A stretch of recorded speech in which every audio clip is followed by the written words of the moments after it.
जमात इस्लामी के एहतजाज की कॉल। इस्लामाबाद में रास्ते बंद कर दिए गए हैं। रेड जोन सील करने के लिए मजीद कंटेनर्स पहुंचा दिए गए हैं। पुलिस राय के मुताबिक शहर के दाखिली रास्ते जुज़वी तौर पर बंद कर दिए गए हैं। पुलिस की भारी नफरी दाखिली और खारजी रास्तों पर तैनात है। एक्सप्रेस वे पर फैसलाबाद से मरी रोड जाने वाला रास्ता भी बंद कर दिया गया। मेट्रो सर्विस मुतासिर रावलपिंडी सेक्शन भी बंद कर दिया गया। जमात इस्लामी की एहतजाज की कॉल। इस्लामाबाद में रास्ते बंद, रेड जोन सील करने के लिए मजीद कंटेनर्स पहुंचा दिए गए। पुलिस राय के मुताबिक शहर के दाखिली रास्ते जुज़वी तौर पर बंद कर दिए गए। पुलिस की भारी नफरी दाखिली और खारजी रास्तों पर तैनात है। मज़ीद तफसीलात जानते हैं नईम असगर से। जी नईम, बताइएगा। जी बिल्कुल, जमात इस्लामी ने इस्लामाबाद में वफाकी दारुल हुकूमत के डी चौक में धरना देने का ऐलान कर रखा है, जबकि जमात इस्लामी को इस्लामाबाद की जिली इंतजामिया की जानिब से इस धरने की इजाज़त ताहाल नहीं मिली।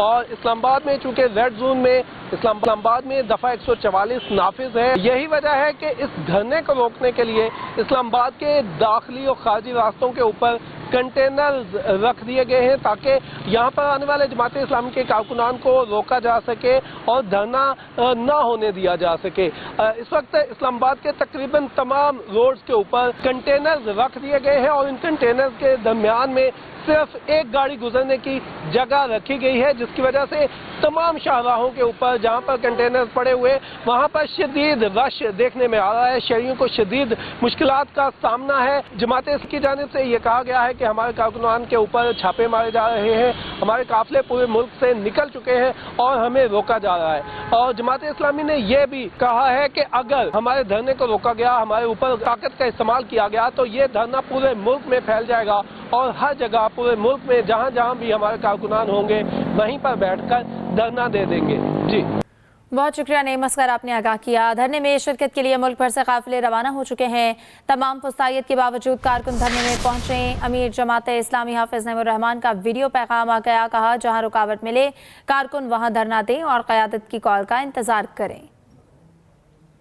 तमाम तरफ स्थायी हथकंडों के बावजूद मैं अपने तमाम कारकुनान से कहता हूं कि इसको मैनेज करें और इस्लामाबाद पहुंचें। हम पुरअमन लोग हैं, पुरअमन रहना चाहते हैं और इसकी तमाम तर जिम्मेदारी अब हुकूमत पर आयद होती है कि वो अमन को किस तरह से कायम करते हैं। हमें इस्लामाबाद पहुंचना है, हर सूरत में पहुंचना है, यहाँ धरना देना है। और मैं तमाम लोगों से, जिम्मेदारान से और जमात के कारकुनों से कहना चाहता हूं, इस्लामाबाद को इन्होंने कंटेनरों से बंद कर दिया है, लेकिन जहां पर रुकावट हो वहीं पर धरना होगा और एक धरने को हम कई धरनों में तब्दील करेंगे। हम बताएंगे कि जमात इस्लामी और अवाम के रास्ते को रोका नहीं जा सकता।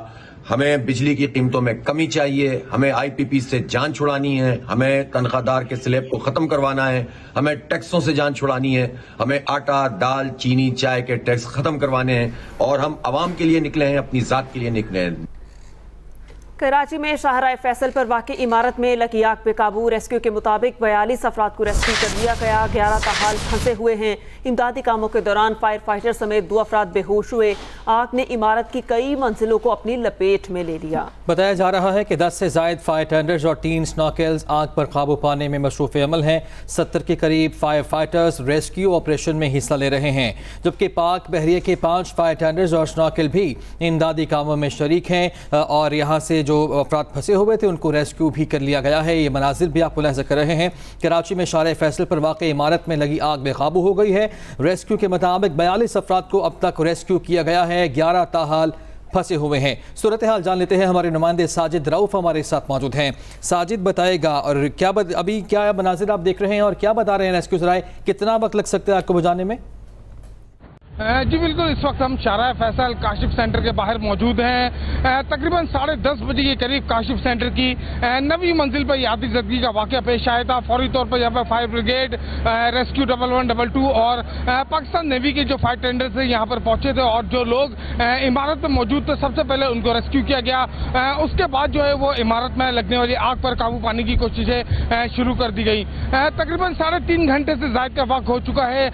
अब भी जो है इमारत में आग की हुई है। ताहम chief fire officer Ishtiaq Ahmed के मुताबिक 70 से 80% जो है वो आग पर काबू पा लिया गया है। तकरीबन 20 से ज्यादा लोग अब तक रेस्क्यू किए जा चुके हैं, जिनमें खवातीन और मर्द दोनों ही शामिल हैं। एक तरफ फायर फाइटिंग का काम जारी है तो दूसरी जानिब जो छत पर लोग मौजूद हैं उनको रेस्क्यू किया जा रहा है। आतिशबाजी का वाकया जो था वो इमारत के डक पे पेश आया था। बहुत सारी केबल्स वहाँ पे मौजूद थी केबिल्स में आग लगी थी, जो कि बलाई मंजिल तक पहुंची। ताहम अब फायर ब्रिगेड हुकाम का कहना है कि 80% तक जो है वो आग पर काबू पा लिया गया है, बाकी 20% को भी जल्द काबू पाया जा सकेगा।